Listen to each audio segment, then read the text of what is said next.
Assalamualaikum warahmatullahi wabarakatuh. Jumpa kembali di channel Sunyi Sepi ini.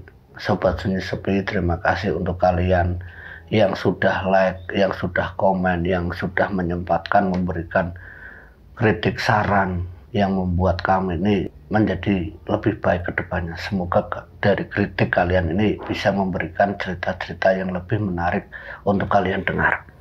Nah, ini ada satu kisah dari salah satu narasumber, yaitu orang tua anak, yang kejadian itu dialami oleh anaknya yang masih berusia kurang 5 tahun. Nah, ini cerita ini berdasar kisah nyata pengalaman orang tua yang sering mengajak anaknya itu makan di salah satu rumah makan favorit orang tuanya. Awal ceritanya, sebut saja namanya Pak Rangga. Pak Rangga dan istrinya ini mempunyai anak satu, yaitu anak tunggal yang masih berusia kurang dari 5 tahun. Nah, awal kejadiannya, saat kedua orang tuanya ini, saat narasumber yaitu Pak Rangga ini mengajak anaknya ke salah satu warung makan yang menjadi favorit mereka, anaknya yang kecil ini, sebut saja namanya Rafa. Rafa ketika diajak di warung makan yang menjadi favorit orang tuanya itu, selalu saja anaknya itu rewel. Padahal menurut cerita Rangga, anaknya itu Rafa itu tidak pernah rewel, tidak pernah nangis kalau diajak kemana-mana. Tapi anehnya itu selalu rewel dan selalu ingin mengajak pulang kalau orang tuanya itu sedang makan di rumah makan itu. Dan kejadian itu berkali-kali sampai orang tuanya itu bingung. Nah, karena seringnya anaknya itu rewel ketika orang tuanya sedang makan, akhirnya mereka itu membungkus makanannya daripada harus melihat anaknya yang selalu rewel dan menarik-narik saat mereka ini sedang makan. Nah, ketika makanan itu dibungkus oleh orang tuanya untuk dibawa pulang, saat Rafa ini digendong oleh Rangga, orang tuanya, Rangga itu Rafa itu meluk orang tuanya itu kencang sekali. Sampai orang tuanya yaitu Rangga ini sampai kesusahan bernafas. Ya, karena pelukannya di leher itu benar-benar erat seperti anak yang sangat ketakutan. Nah, Rangga ini belum menyadari, tidak tahu apa yang menyebabkan anaknya itu sampai ketakutannya itu seperti itu. Anaknya itu meluknya kencang banget, mengikat leher orang tuanya sampai nafas orang tuanya itu tersengal-sengal. Ya, karena apa? Ya, anak yang ketakutan, pelukannya pasti sangat kencang. Nah, ini yang dialami Rangga saat Rafa itu ketakutan. Nah, Rangga waktu itu mencoba menarik atau melepaskan pelukan anaknya itu Rafa. Tapi Rafa ini justru semakin kencang saat orang tuanya berusaha melepaskan pelukan anaknya. Maksudnya mau digendong di arah depan. Tapi saat diarahkan ke depan, maksudnya sembari menunggu makanan itu dibungkus, Rafa itu justru semakin kencang, bahkan teriak, tidak mau. Ayo pak pulang, ayo pak cepat pulang. Dan kata-kata itu yang selalu keluar walaupun nasi atau warung makannya itu saat itu sedang ramai. Nasi yang sedang dibungkus sementara pengunjung yang ramai itu membuat semuanya itu tertuju ke arah Rangga dan juga Rafa. Karena ya teriakan dari Rafa, jeritan Rafa, keinginan Rafa ini didengar oleh seluruh pengunjung rumah makan itu. Sampai orang tuanya Rangga ini sampai malu, ya karena kondisi anaknya yang selalu rewel di rumah makan tersebut.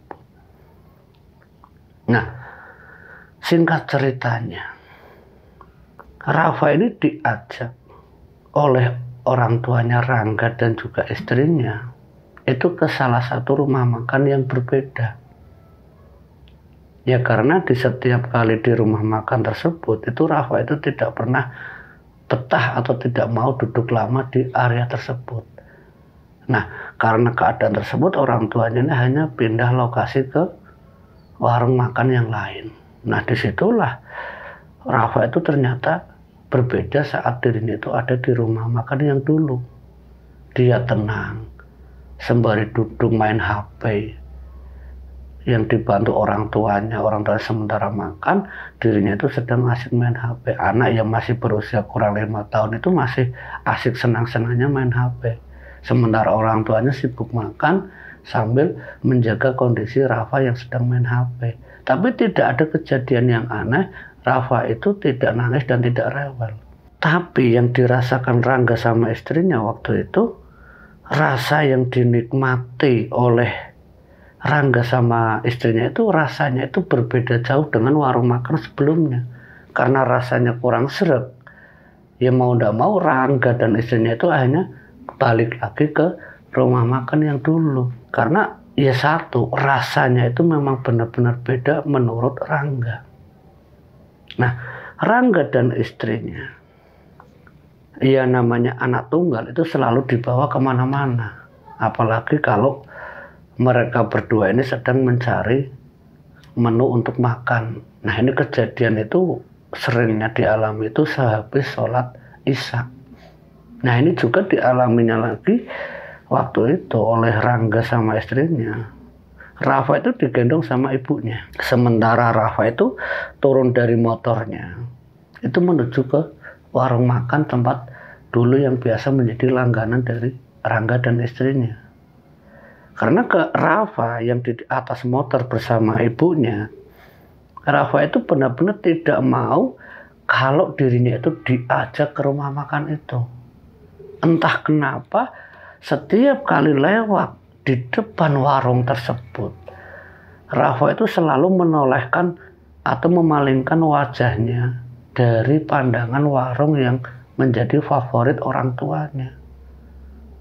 Walaupun Rafa setiap kali ada hal-hal yang baru itu selalu merasa ingin tahu, tapi ketika Rafa ada di depan warung makan favorit orang tuanya itu selalu menoleh, membuang muka. Sesekali melihat langsung menangis. Yang tanpa disadari ibunya, badannya itu diarahkan ke orang tuanya, yaitu bapaknya yang sedang memesan makanan. Seketika itu anaknya itu langsung menjerit menangis. Nggak mau, ayo pulang, nggak mau, ayo pulang, takut bu, takut. Nah, ketakutannya Rafa ini yang membuat ibunya itu semakin bingung. Kamu takut kenapa nak? Kamu takut kenapa nak? Nggak ada apa-apa. Takut bu, takut mah, takut mah. Ya karena anak kecil, yang disampaikan itu ya hanya ungkapan takut-takut saja. Takut mah, ayo pulang mah, takut mah, takut mah. Itu ungkapan Rafa ke ibunya, ke mamanya. Sementara ibunya ini menunggu suaminya itu Rangga memesan makanan, tangisan Rafa ini sampai didengar oleh Rangga sendiri yang sedang memesan makanan. Bu, kenapa itu Rafa? Nggak tahu ini Pak, pokoknya cepetan Pak. Itu makanannya dibungkus, ayo kita pulang. Ini Rafa sudah nggak betah di sini. Ketakutan dari tadi, nggak tahu takut kenapa. Mereka berdua ini saling berteriak karena ya jaraknya itu lumayan. Dia nunggu di tepi jalan sementara Rangga itu ada di depan warung makan favoritnya itu.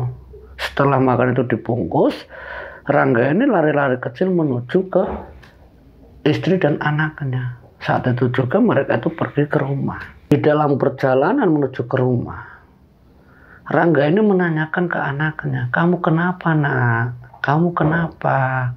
Takut Pak, takut kenapa? Takut Pak. Ya jadi tidak tahu orang tuanya itu saat itu menjadi seperti ya bingung, dilema karena ketakutannya Rafa itu tidak diketahui sebab apa. Yang dikatakan Rafa itu hanya takut mah, takut Pak. Nah, kejadian itu bukan sesekali, sampai berbulan-bulan, yang ternyata berdampak pada psikologis Rafa sendiri. Rafa menjadi anak yang sangat penakut. Anak yang tadinya secara kreativitasnya, secara mentalnya, semuanya itu sudah dididik oleh Rangga dan istrinya itu menjadi anak yang benar-benar bisa. Tapi semenjak kejadian itu, Rafa itu sering duduk menyendiri, tapi harus dibarengi orang tuanya. Pokoknya kemanapun Rafa itu melangkah, menginginkan sesuatu, itu harus dibarengi oleh ibu atau bapaknya. Mau ke belakang saja, misalkan mau pipis, itu ibunya itu diseret-seret. Untuk ngambil mainan saja, Rafa pun harus meminta bantuan orang tuanya. Ayo mah, ambil mainan. Padahal Rafa sedari kecil itu tidak pernah menyeret-nyeret orang tuanya. Selalu aktif mengambil mainannya sendiri. Tapi semenjak kejadian itu ternyata berdampak pada mental dan psikologis anaknya itu Rafa. Karena melihat kondisi anaknya yang sering ketakutan, orang tuanya yaitu Rangga dan ibunya ini berinisiatif untuk mencari tahu sebab apa anaknya menjadi seperti itu. Dia lari ke psikolog. Yang diarahkan dari hasil psikologis tersebut itu mengatakan kalau anak ini sering melihat sesuatu yang menakutkan dan menyeramkan, sehingga ketakutan itu menjadi mindset atau seperti ingatan memori seorang anak kecil, yang hal seperti itu ternyata berdampak pada mental anak. Ketakutan yang berlebihan itu ternyata tidak baik untuk anak yang masih kecil. Lah terus bagaimana, Dok? Yaitu harus dibimbing dan dididik kembali untuk menjadi anak yang benar-benar berani, anak-anak yang mandiri. Nah, waktu itu Rangga sama istrinya mendengar solusi dari dokternya itu, dia itu ternyata tidak tahu kalau sebab musabab Rafa ketakutannya berlebihan itu ternyata dari warung makan. Setelah komunikasi dari dokter psikolog itu, dia tanpa disengaja, ya dia datang lagi ke rumah makan favoritnya itu. Karena memang penyebabnya belum tahu. Nah, saat dia datang di rumah makan itu, seketika itu juga Rafa itu menjerit teriak keras. Pulang, jangan ke sini, ayo pulang. Orang tuanya semakin bingung. Motor belum berhenti, tapi teriakan anaknya yaitu Rafa itu sampai menepuk pundak dari bapaknya yang sedang menyetangi motor itu, ditepak-tepak sama anaknya Rafa. Ayo Pak pulang, takut. Akhirnya tidak jadi, mereka berdua itu mampir ke rumah makan favoritnya itu. Nah, akhirnya orang tuanya itu tersadar.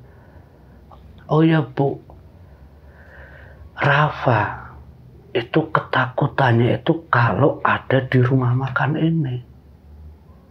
Itu kenapa ya Bu? Tanya Rangga ke istrinya. Saya juga kurang tahu Pak, ada apa.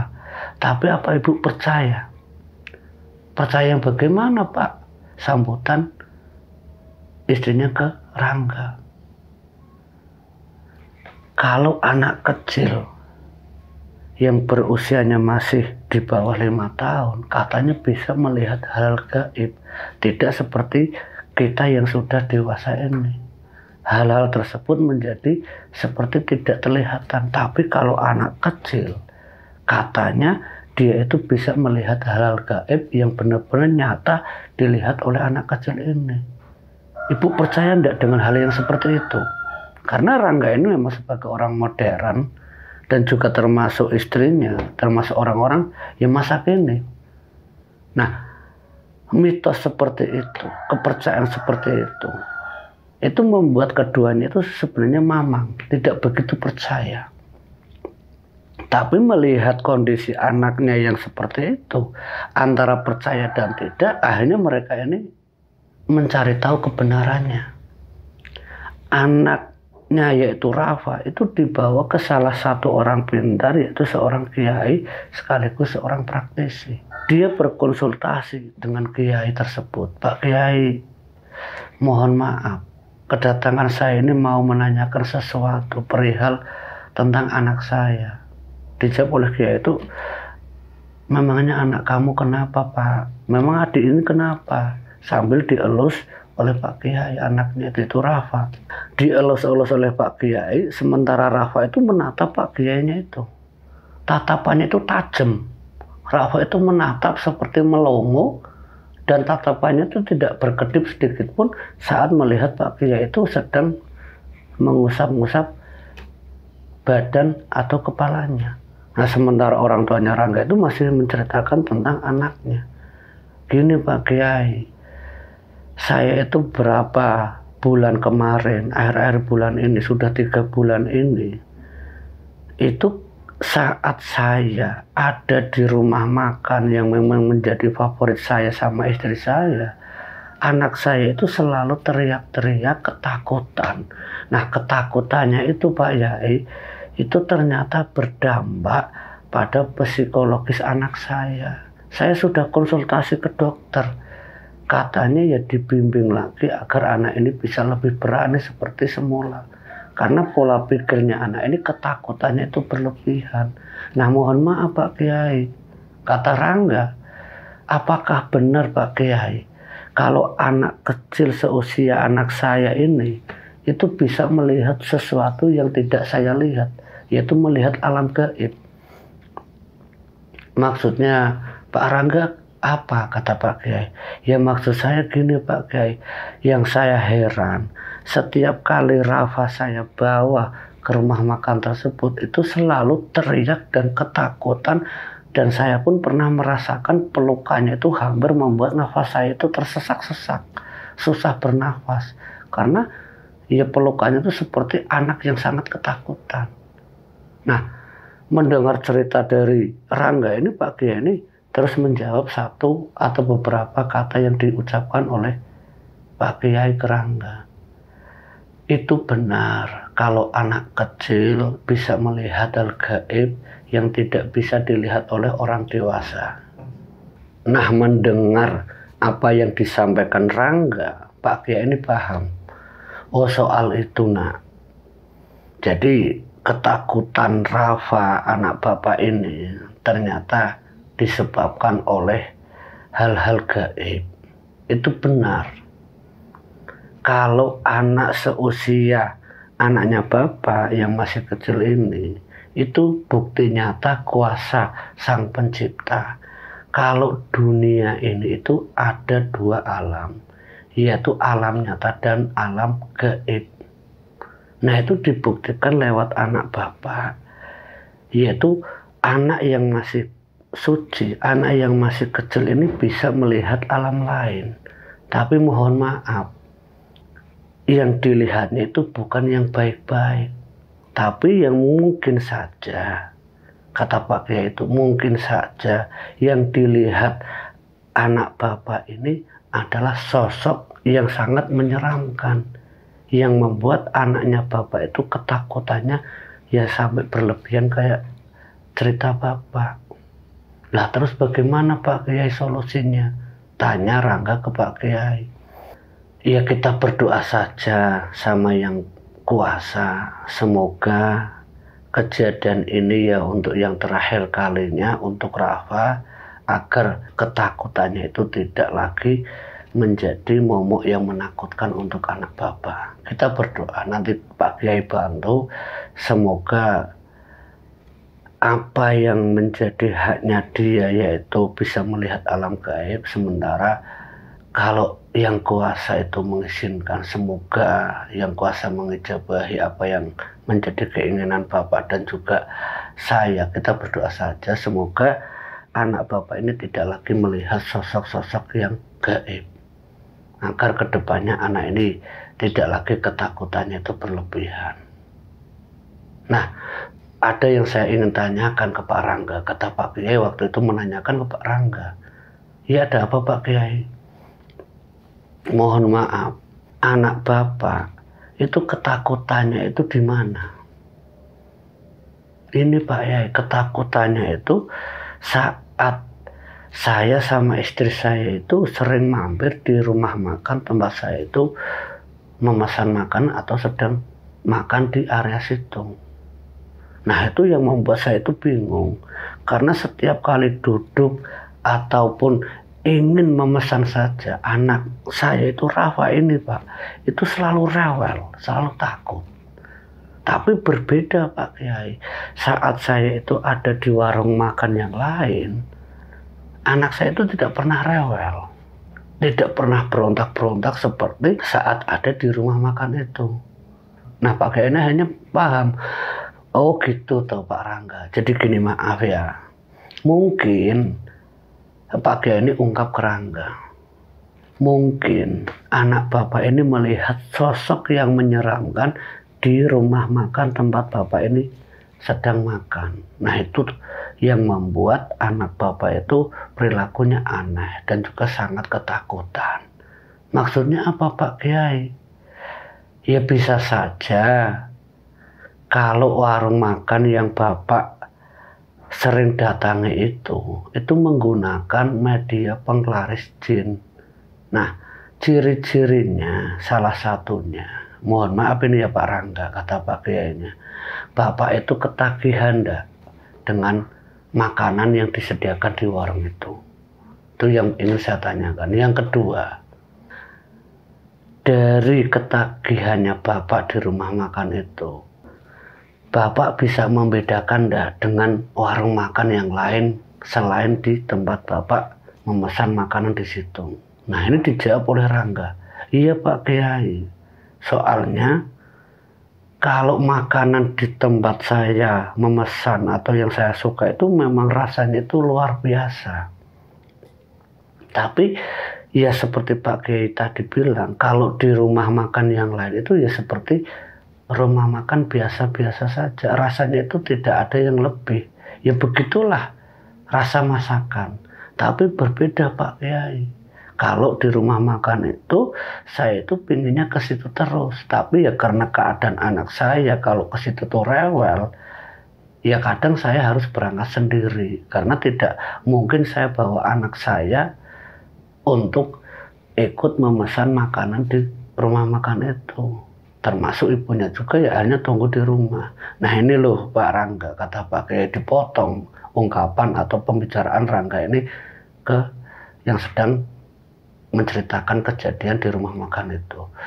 Jadi gini Pak Rangga, kalau benar di tempat rumah makan itu ada penglarisnya, semacam perewangan dari jin atau bantuan jin, itu seperti halnya masakan yang sudah dibumbui lebih, yang sudah dipengaruhi oleh jin agar rasanya itu benar-benar nikmat, lezat, dan juga ketagihannya pun itu bisa memunculkan oleh siapa saja yang pernah datang ke situ.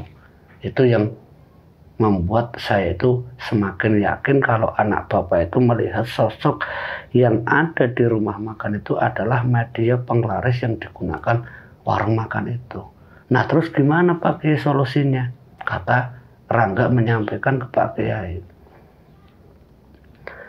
gini saja Pak Rangga,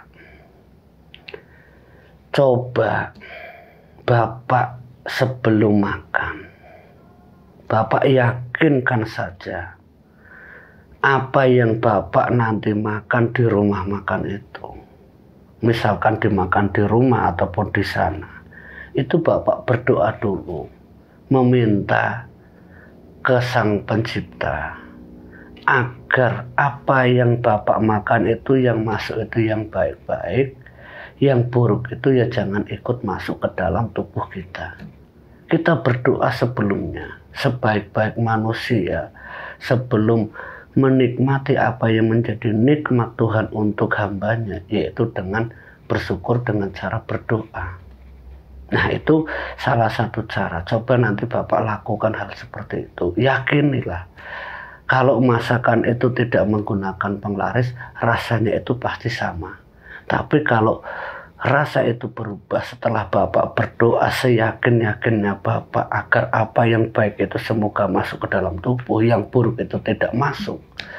Karena apa? Ya, tubuh kita itu tubuh yang benar-benar menginginkan segala sesuatunya itu yang baik-baik saja.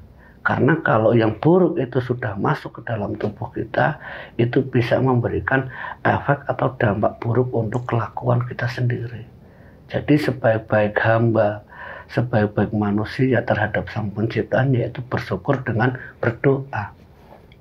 Nah, Rafa, anaknya Rangga ini yang sudah dinetralkan oleh Pak Kiai agar dirinya itu tidak lagi melihat alam-alam gaib. Nah, saat itu Rangga dan istrinya itu pamitan sama Pak Kiai. Nah, rasa penasaran Rangga itu dengan apa yang disampaikan oleh Pak Kiainya tersebut. Selepas pulang dari Pak Kiai ini, Rangga sampai ke rumah. Dia itu sengaja datang sendiri ke rumah makan untuk memesan makanan yang ada di rumah makan itu. Dibungkus makanan itu. Dibungkus 2 porsi, 1 untuk istrinya, 1 untuk dirinya. Karena anaknya itu tidak pernah mau. Nah, ketika nasi atau masakan yang dari rumah makan itu dibawa ke rumah, 2 bungkus nasi ini sebelumnya dibuka itu mereka berdua itu berdoa seperti apa yang diajarkan oleh Pak Kiai tadi. Mereka berdoa seyakin-yakinnya sebisa mungkin agar apa yang disampaikan munajatnya itu diijabahi Sang Pencipta. Nah, 1 sendok mulai dirasakan, 1 suapan, 2 suapan, 3 suapan. Rasa yang tadinya enak itu berubah sedikit demi sedikit, rasa itu seperti rumah makan yang menyediakan lauk pauk yang seperti dia rasakan. Telurnya berubah rasanya telur, jadi tidak ada lezat-lezatnya, tidak ada nikmat-nikmatnya. Rasa itu seperti rumah makan biasa. Nasi ya nasi biasa, telur ya telur biasa. Jadi kenikmatan, kelezatan yang sebelumnya pernah dirasakan oleh Rangga dan istrinya, semua itu berubah menjadi hambar. Nah, semenjak kejadian tersebut, rumah makan favorit Rangga dan istrinya itu tidak lagi dikunjungi oleh mereka. Ya karena yakin penyebab ketakutan anaknya yaitu Rafa disebabkan oleh sosok jin atau iblis yang ada di rumah makan itu, yang dilihat oleh anaknya. Ya karena setiap kali anaknya yaitu Rafa dibawa ke rumah makan itu, ketakutan itu selalu muncul. Dan itu meyakinkan Rangga dan istrinya kalau rumah makan favoritnya itu menggunakan media penglaris jin atau iblis. Nah, semenjak saat itu sudah tidak lagi Rangga dan istrinya menikmati makanan di situ. Nah, cerita yang disampaikan oleh Rangga ini semoga menjadi wawasan dan juga pelajaran untuk kita semua, bahwa di balik kelezatan, kenikmatan setiap masakan itu tergantung dari manusia saat berdoa agar apa yang kita makan itu semuanya itu dikarenakan karena keberkahan dari nikmat yang di atas. Berdoalah sebelum kita menikmati apapun yang diberikan oleh Sang Pencipta untuk kita. Kita bersyukur dan berdoa saja. Semoga cerita ini bisa memberikan hikmah dan pelajaran. Ambil sisi positif dan baiknya. Semoga kedepannya dari channel Sun Yusuf ini bisa menceritakan cerita-cerita yang lebih menghibur dan memberikan manfaat untuk kita semua. Akhir kata, terima kasih untuk kalian yang sudah like, yang sudah komen, yang sudah share, dan juga sudah subscribe channel ini. Semoga kedepannya lebih baik lagi dalam membawakan cerita-cerita lainnya. Akhir kata, wallahu muwaffiq ila aqwamit thoriq. Wassalamualaikum warahmatullahi wabarakatuh.